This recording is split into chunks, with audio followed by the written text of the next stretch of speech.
Şu Минэкономиканын астында bir мекеме түзүлдү. Ооба, торговый дом деген. Не деген торговый дом?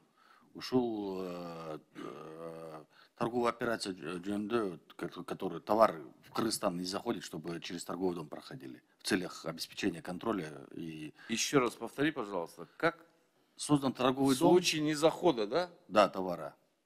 Ага. Это вот в связи сейчас с санкционным давлением, чтобы обеспечить контроль товаров.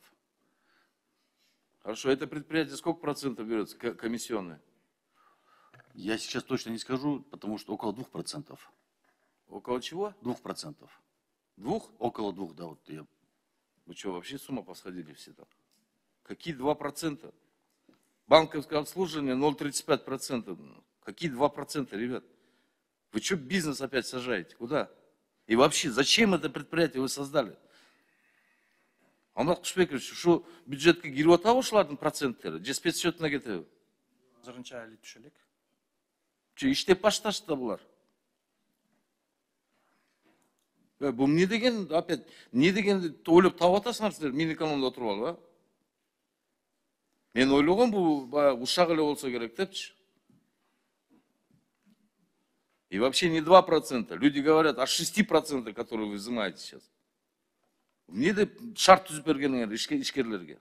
Жооп бербейсиңер, эмне деп шарт түзүп бергениңер? Ушу да жакшы эми. Торговый дом, эртең дагы бир фонд ачкыла при Минэкономии. Ишкерлерге бир шарт түзүп беребизби, же ушинтип эле аларды кыйнай беребизби?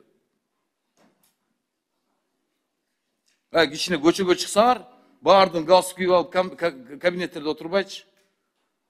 Азыр бирөөң чыгарып туруп 10 кишиге зарплат берчи, ошону эч болбосо жумуш ордун түзүп берчи десе, бирөөң кыла албайсың. Лишь бы взимать у вас что-то. Токтоткула, мен эртең буну министрлер кабинетинин төрагасына чейин айтам. Токтоткула мындай нерсеңерди.